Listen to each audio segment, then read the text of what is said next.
अस्सलाम वालेकुम जी। आज मैं आप लोगों के साथ शेयर करूंगी शादियों में शौक से खाई जाने वाली आलू बुखारे की खट्टी मीठी सी चटनी की रेसिपी। अगर आपको आलू बुखारे की ये खट्टी मीठी सी चटनी पसंद है तो इसके लिए आपको किसी भी शादी के इनविटेशन का इंतज़ार करने की ज़रूरत नहीं है। इसको आप बड़ी इजीली और घर में ही मौजूद इंग्रेडिएंट्स से बना के रेडी कर सकते हैं।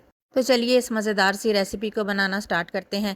ये मैंने हाफ़ केजी आलू बुखारे लिए हैं। आप कोशिश करें कि जो आलू बुखारे आप यूज़ करें वो थोड़े रेडिश से कलर के हों। जो ब्लैक आलू बुखारे होते हैं वो फ्रेश नहीं होते, वो बासी होते हैं। इसलिए हम थोड़े रेडिश से ही आलू बुखारे यूज़ करेंगे। इन आलू बुखारों को हम 2 से 3 दफ़ा साफ़ पानी से धो लेंगे।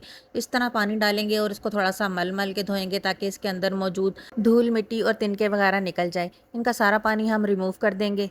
अब हम इस चटनी की कुकिंग स्टार्ट करते हैं। एक कढ़ाई को चूल्हे पे रखेंगे और इसमें 3 कप पानी ऐड करेंगे। इस पानी को मेजर करने के लिए आप घर में मौजूद कोई सा भी कप यूज़ कर सकते हैं। ये पानी जब तेज़ गर्म हो जाएगा और इसमें हल्के हल्के से बबल्स आने लगेंगे तो फिर इसमें हम धुले हुए आलू बुखारे भी ऐड कर देंगे। इन आलू बुखारों को हम चम्मच की मदद से अच्छी तरह से मिक्स कर लेंगे। अब इस आलू बुखारों को हम मीडियम टू लो फ्लेम पे 8 से 10 मिनट तक कुक करेंगे। जब इसमें एक बॉयल आ जाएगा तो हम इसमें स्पाइसेस ऐड करेंगे।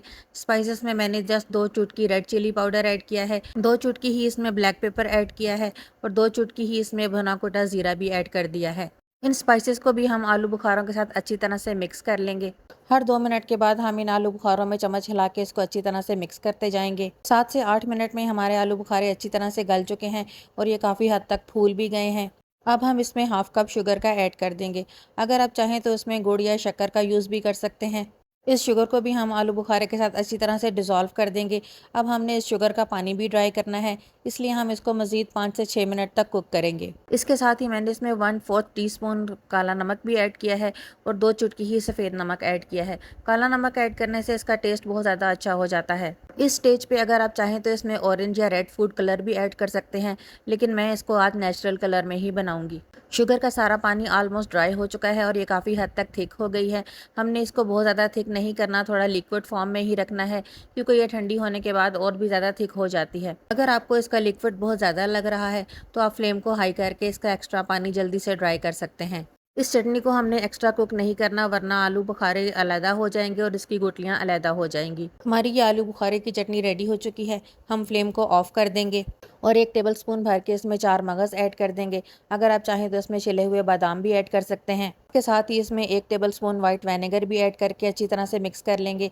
विनेगर ऐड करने से इसकी शेल्फ लाइफ बढ़ जाती है और ये चटनी जल्दी ख़राब नहीं होती। इस चटनी को रूम टेम्परेचर पर ठंडा कर लें और किसी भी ग्लास जार में डाल के फ्रिज में रख के सेव कर लें और 2 से 3 माह तक आप इसको ईजीली यूज़ कर सकते हैं। तो ले जी, ये हमारी खट्टी मीठी मज़ेदार सी शादियों में खाई जाने वाली आलू बुखारे की चटनी बन के रेडी हो गई है।